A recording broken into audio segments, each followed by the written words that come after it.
What's up with it, big dogs? It's your girl Lynn Zone. We back with another video, baby. I'm gonna have to let me take these glasses off for a second. How y'all doing? Oh, this sun is not gonna work. It's not gonna work. Let me see something. Yeah, it's not gonna work. It's not gonna work. The sun is crazy. I got on here, y'all, because I got a praise report. I'm working on being more consistent. As y'all can see, my other video was like a week and a day ago, I think, depending on when I dropped this video, and working on being more consistent. And God put on my spirit to drop this testimony video, and really just give y'all an in-depth detail of like my premature daughter's walk, you know, and her story, her testimony, and just how this whole thing has really went. So for those who don't know, my daughter was born prematurely. I had stress-induced preeclampsia, so I had her at 31 weeks and 5 days. Let me tell y'all the story, just give y'all a little background of her birthday. So I had been reduced. I was in the hospital at one point for like 2 weeks on and off for dealing with a pain crisis. So after that, they took me off work and I had to start doing these non-stress tests twice a week. The week that they finally took me to once a week is the week that I had her. So this appointment, I didn't even want to go. And the reason I didn't want to go, I was tired, I was exhausted, I was not sleeping well, I was dealing with stress. It was just so much going on. And I was just exhausted. I didn't want to go, but I had to go this day because my insurance finally approved and started for me to take that pregnancy diabetes test, which was big for me because diabetes runs on my mom's side of the family. So I wanted to make sure that none of that was popping off for me and my baby. So I go and do that test, and then I go to my non-stress test. When I go to my non-stress test, they tell me my blood pressure is through the roof. They give me some medicine for it, can't get it down. My baby's heart rate is fluctuating. And then it just got to the point where they were like, hey, we might have to have a birthday party today. The baby's heart rate is fluctuating, we can't get your blood pressure down. In my mind, all I heard is your baby's heart rate is fluctuating. I didn't hear really anything about me for real. Found out later that I was at risk for stroke, seizure, and something else. I think heart attack or something, I don't know. And of course was at risk of losing my child. So they was like, yeah, we're just to the point, nothing is working. We got to get this baby out. That's the only way that both of you have a chance of living. So everybody's emotional. I'm worried about my kid. It's a whole thing. Have the emergency C-section. My blood platelet count was so low that they had to I couldn't have anybody in the room with me, like when I got the C-section. So like, you know how you have somebody in the room to cut the umbilical cord? I couldn't have any of that. Let me see, is this phone over here? Okay, no, we're good. Couldn't have anybody in the room with me. They got my daughter out. They had, I think 90 seconds to get her out. Once they gave me the anesthesia that they gave me, they got her out in like 58 seconds. Put her on my stomach for a little bit. I was out. They had to give me anesthesia. I was out. Put her on my stomach for a little bit.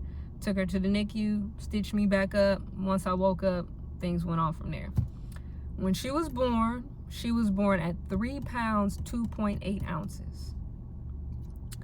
She had underdeveloped lungs. And let me do a quick rewind on that. I'm grateful that I follow God and that I pray to Him before I make decisions, especially decisions concerning my health. Because when I was in that process of having that 2-week pain crisis on and off, they said, we don't know if you're going to premature labor. We don't know what's going to happen. So to make sure that your baby is as prepared as possible, we suggest giving you this steroid, which will help develop your baby's lungs. So prayed on it. God told me to do so. Got that. So then when my baby was born, they told me she had underdeveloped lungs. The reason that other part is key is because if I did not get that steroid, which my natural mind was like, no, I'm not getting no steroid. No, I'm not doing all that. I'm not fond of medicine for real. If I hadn't got that, my baby's lungs would have been even more underdeveloped and it could have risked her life. And I am so grateful for God speaking to me and confirming to me that it was safe to do that, because if I didn't have my baby, ooh, I don't know where I would be. The way the Lord uses my child to really keep me, and to really just has shown me so much, and the love, all the things. Like, if I didn't have my baby, so thank you, God, for being God. I want to publicly declare that.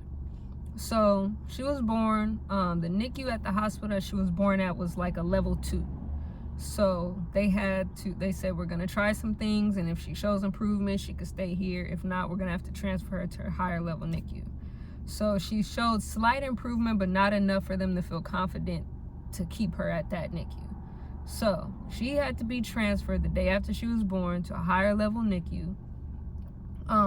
They wouldn't transfer me yet. I was still there. So the day after, the night that she was born, I only got to spend like 10 minutes with her. I was still in and out of the anesthesia, and all I could do was hold her hand. She was in an incubator, had all these tubes on her, and I was just, but she knew, I could tell that she knew who I was, because like when I touched her hand, she squeezed my finger, and that showed me, like, God, she's strong already, Lord.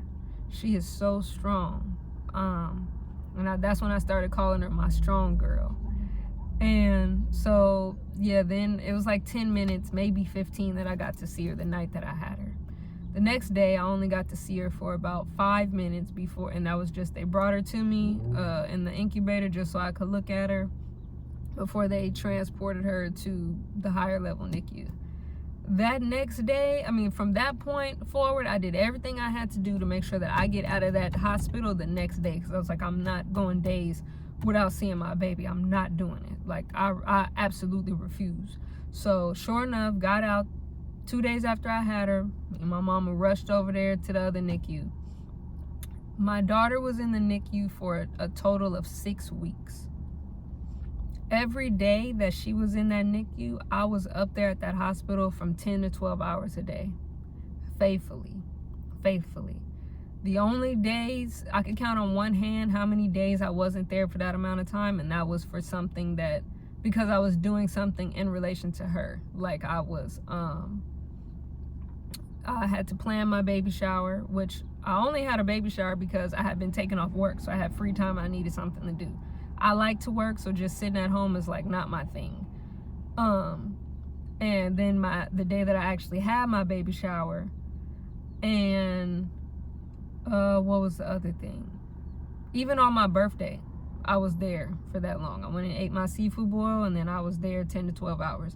So I got to see, it was important to me to see the morning nurses, the afternoon nurses, meet the doctors, meet the specialists. Like, I wanted them to know, this one right here, she got a mama that cares. She got a mama that's very active. She got a mama that's going to ask questions. She's going to be present. She got a grandma that's the same, period. Like, I'm up here for a long time because I want to learn everything about how to take care of my baby. Especially considering she's premature. You know, she was so small. She had a feeding tube. She was hooked up to all these things. When she first went, she was on oxygen. So they kept, and shout out to Kaiser, because the Kaiser NICU or Kaiser hospitals, I've had a great experience with them, but the NICU, especially that one, the doctor called me faithfully every single day, giving me an update on my daughter. So we're gonna change, we're doing this with her feedings, we're doing this, you know, she did this today, she's pooping well, she's peeing well, she's all this stuff. So my daughter also dealt with, she had kidney dilation, and she had a cyst on her brain. So that was something else that they monitored. So mind you, she's going through blood tests every other day. At one point, what was it called? Something with her blood, I want to say her hemoglobin or something like that was low, her iron. So they had to give her these shots. My daughter also has the sickle cell trait. And that was the only issue I had. I kept having to ask them, does she have the sickle cell trait? Because I'm telling them, I have sickle cell disease. Her father does not have anything sickle cell related. I need to know if she has the trait, because that's something to be cautious of. People with the trait don't necessarily experience the same things of people who have the full-blown disease as I do, but it is things that you need to be aware of, because it could cause complications. It could cause, it's just something to be aware of. It's a health thing that you should know about. And dang, this person driving real close to my car. So finally they did the test and they said that yes, she does have the sickle cell trait. So now I know, like, when it's hot, she needs to stay extra hydrated, she needs to get extra rest. When it's cold, and this, that, and the third, all the things, because I have so many people on my mom's side of the family that have the sickle cell trait. So I already know how to deal with that. But that's also something that she needs to know, like, when she gets older, because when it comes down time, if she wants to have a child, she needs to know that if she has a child with somebody who has a sickle cell trait, 1 in 4 a possibility that you're going to have a child with sickle cell. So just, things to be cautious of in that manner. So what else? She also they suspected that she had a hole in her heart. All the things that she had, the hole in her heart, the dilation of the kidneys, the cyst on her brain, those are common things within a premature child. So that was like not a cause of, it was a cause of concern as far as like something to be cautious of, but it wasn't like a cause of concern of like, oh, something's wrong with her. The main thing was that she had the underdeveloped lungs. So she was on oxygen for, I want to say 12 or 13 days before they took the oxygen off, and she thrived. The next obstacle was to get her to take the bottle, like to eat from the bottle as opposed to it being given to her through a feeding tube. And it is so hard to see a child with a feeding tube, especially because they got it in on one side for one part of the day. First they had it in her mouth, then they got it in the nose, and then they keep switching it, and she's looking all ashy, and it's just and she's so small, and just all these things, right? Having a child in the NICU is one of the hardest, that's the hardest thing that I've done, is to have someone else tending for a child that I created in a way that at this point I can't do. Like, that's devastating, especially as a first-time mom, and everything that I went through in my pregnancy, and even in just delivering her. It was so much, but I was determined. To get my baby home. That's another reason why I was up there so long, because skin to skin helps them grow. I was up there 10 to 12 hours a day, doing skin to skin, pumping. I was packing lunches and taking it up there. I'm making sure she has breast milk. I mean, she had the most breast milk multiple nurses told me, out of every baby in this NICU, she got the most breast milk. She got breast milk in the fridge, in the freezer, and in the deep freezer. Like, I was on top of it, pumping it for my baby, meeting with the lactation consultants on how to help her latch on, meeting with the occupational therapist regarding her taking the bottle and how to help her with that, and things, whatever was needed. I was meeting with them people. It's not a staff member up there that I didn't meet with, that I didn't consult with, that I didn't talk with and have a conversation with, from the receptionist to the doctors to the social workers, everybody. I don't care. They know to this day, and my daughter's been out for over a year. They know who I am. And my daughter, just by the grace of God, she continued to thrive. I prayed over her every single day. I have pictures. I don't know if I'll input my pictures and videos in this video, or if I'll do like a compilation of, just her growth and stuff like that. I don't know. I'm still debating on it. But pictures and videos of her like lifting her hands when we're praying. And I'm like, God, that's nothing but you. Like, it's nothing but you that she's doing this at the time that we're praying, doing this at the time that I'm talking to you. And I was so focused, like, I was just trusting God so much with that and wanting her to come home. The only thing that I took up there for her was a cross. I had this gold cross with like these stones on it that was gifted to me, or I inherited from a lady who's pretty much like my other grandma. She, and she's the one that taught me, like, always wear a cross, no matter what. Wear a cross every single day. And that's what got my love for crosses started. And then it just boost it from there. But anywho, so let me see. All right, we gotta end this soon because it's getting a little hot. So I took that cross up there, and that was the only thing. And every day I prayed over my baby. I prayed before I got there. I prayed on my way. I prayed while I was there. I prayed before I left. All the things, you know. And my baby, she just continued to like soar. Even the nurses were like, she's so smart. She's so like attentive, you know, and she's very observant. Like they were just pointing out all these key things. It was they had a fire drill, and during the fire drill, while the noise is going off, my daughter put her hands over her ears in the NICU because it was loud. They said that's the first time that they've ever seen anything like that. The first time that they've ever seen. And she just made so many milestones, you know what I'm saying? I prayed all the time. They were saying like she wasn't gonna come home until it would have been close to 2 months after I had her before she came home. And I said, I prayed, I talked to her. I said, baby, mommy can't wait that long. Mommy needs you home. I need you. I need you. I can't wait to take care of you full time. I can't wait to love on you full time. Like, mommy needs you to come home, you know. And I just kept praying that prayer, and sure enough, my baby came home.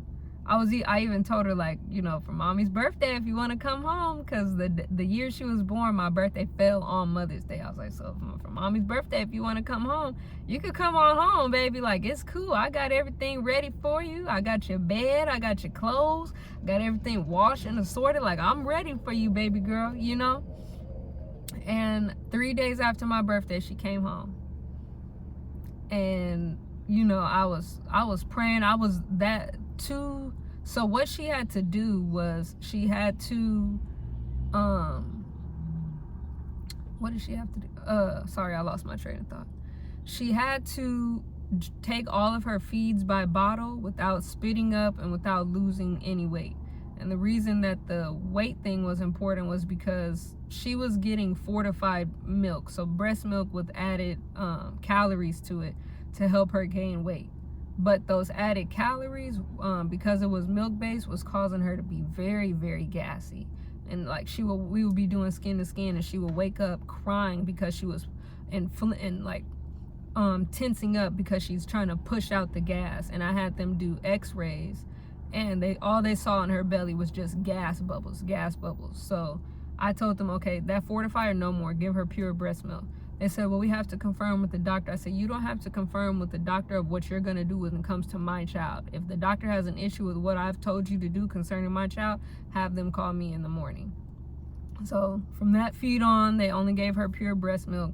So that's why it was critical that she had to still gain weight, because she couldn't be decreasing, because they didn't want to send her home without it being fortified and only on pure breast milk, and then she'd lose weight, which was a big thing. Like, you know, with preemies, they have to be a certain weight to even come home. So anywho, by the grace of God, he empowered my baby to continue to gain weight. She took all of her feeds by bottle that night. So she came home on a Wednesday. The Monday and the Tuesday, I was up there probably 14-15 hours just to make sure that she was taking all of her feeds and stuff like that. And she sure enough was. And then the 14th, I got to spend the night with her. So they told me, okay, well, we'll have you come in, we'll rent out one of the parent rooms, you'll spend the night, you know, make sure that she's doing everything that you're comfortable, and then the next day you'll get to go home. So that's exactly what happened. My baby graduated from the NICU. She got to come home. I was up there learning how to give her baths and like all the things. It was so fun. So then after that, you know, she had a plethora of appointments. And, you know, them just checking on her prematurity and making sure she's reaching levels. And there's certain things that premature babies experience, like they need to get their eyes checked, their hearing, they have to have these high risk appointments, they have to have these well baby visits, like immunizations. And how they do it with premature children is like they kind of have like 2 ages. So they have the age of when they were actually born, and then their corrected age, which is based on their due date. So due date, my baby is about 2 months behind. But so anywho, we'll fast forward a little bit.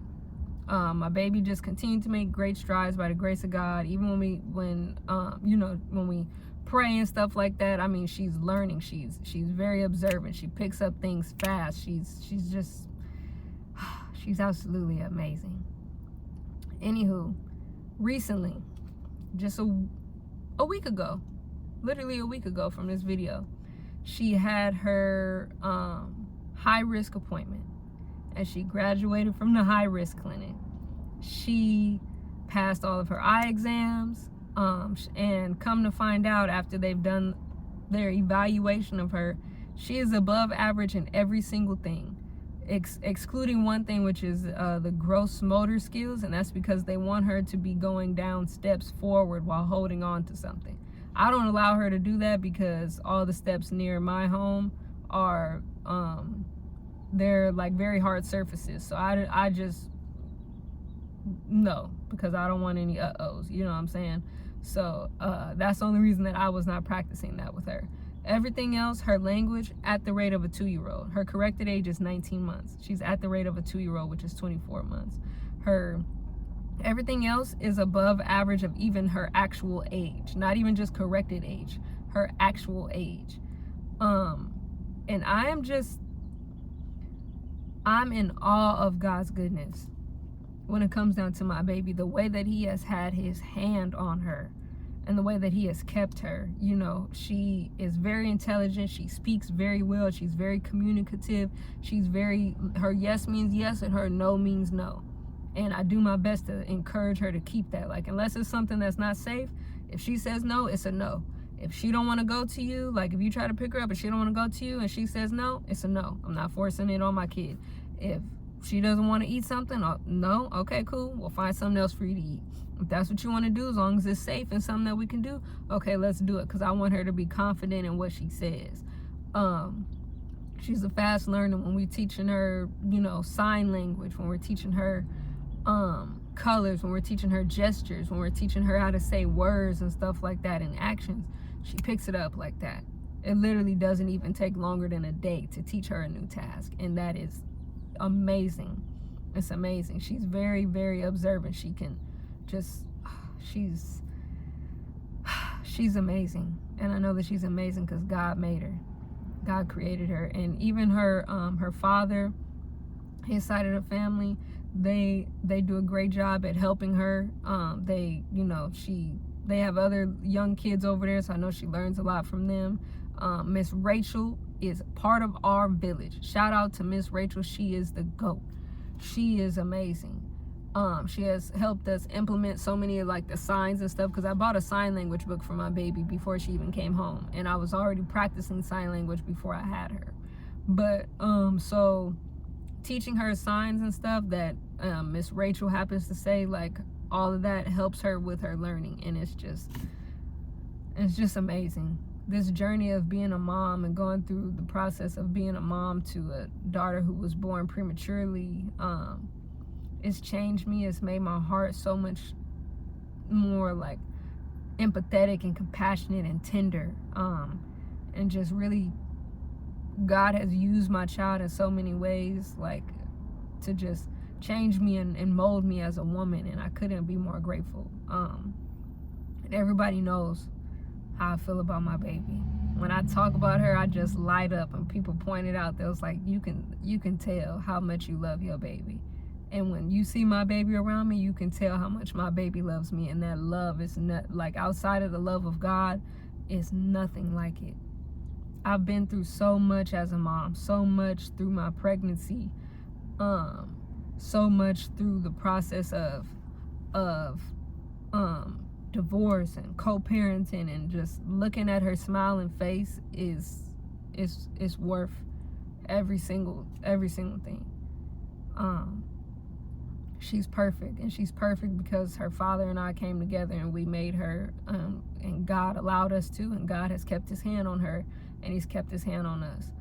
And no matter what happens, what obstacles come with parenthood, I'll do it all for my daughter. Like, she's amazing. And I just wanted to come on here and give that testimony of just her progress and how God has really kept his hand on my child. And you can see, because when we eat, she prays. She's looking at my mom. She's looking at me like, y'all got y'all hands together? You know, she's waiting on me to say the prayer. When we went to church, she's lifting her hands. You know what I'm saying? When we're playing prayer, praise and worship music, she's lifting her hands. All the things. Like, she is very intelligent and she's very in tune with what's going on, you know. And I'm grateful that even her father is a believer, because he, you know, I'm sure that him and his family are enforcing the same things as far as who God is and keeping him first in your life. And I'm grateful that we touch and agree on that. I also just wanted to give a little note to my baby girl. You know, I don't know if you will ever come across this video, but if you do, Snuggers, I want you to know that I love you. I love you past the definition of love. I love you so much. Outside of God, you have given me the purest form of love, and you have changed my life in more than anybody in this world in the best ways possible. It is nothing that I won't do to see you smile, that I won't do for your best interest, that I won't do just for you. You know, I love you. And the love you give me, girl, the Lord has used you to heal parts of me that I didn't even know was broken, that I didn't even know needed touching. The joy you bring, how silly you are, how goofy you are, how smart you are, your laugh, your sense of humor, all those things, you're perfect to me. And I know you'll get older. You might inherit my smart mouth. I hope not. You know, you'll become your own person, and I'm gonna love you more and more each day.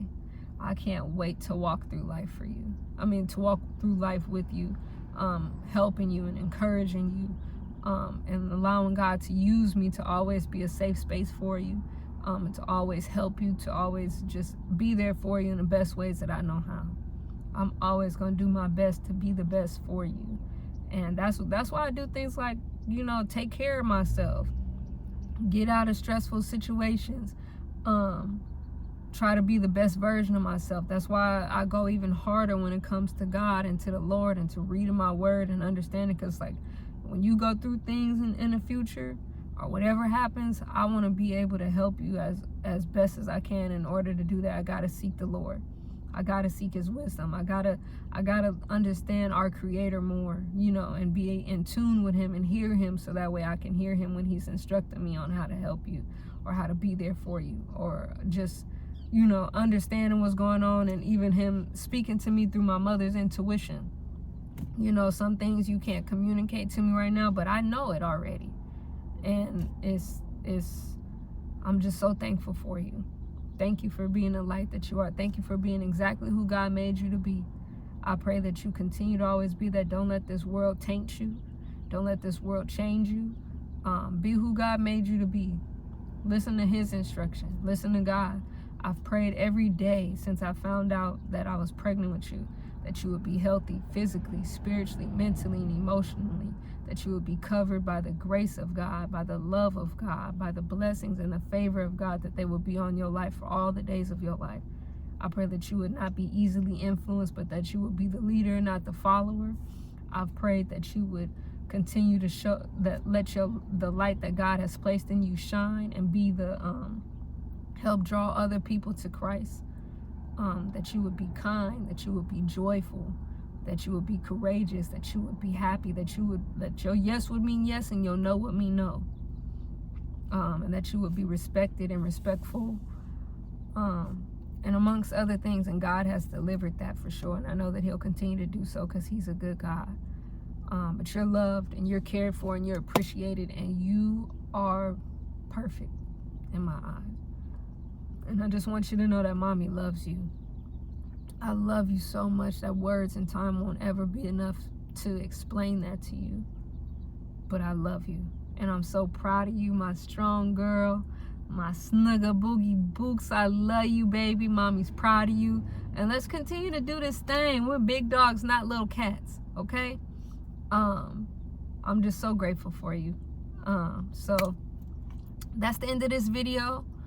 I pray that you enjoy it, whoever's watching it. If the Lord leads you to like, comment, share, subscribe, go ahead and do so. Regardless, make sure that you have a good day. Make sure that you smile today. Make sure that you aid in someone else smiling today. And I'm encouraging you to give God thanks. He's brought you this far and he won't leave you. I'm a living testament of that. My daughter's a living testament of that. And yeah, praise God for being God. Thank you, God, for being God. Lord, I praise you. I love you. I worship you privately and publicly. Just God, have your way. And everyone who's watching this videos live, I pray that you cover them with your grace, your love, your mercy. I pray that you keep them. I pray that you speak to them. And I pray that you continue to shower them in your unfailing love. In Jesus' name, amen. Bye, Big Dawgz. I'll see y'all later. Peace.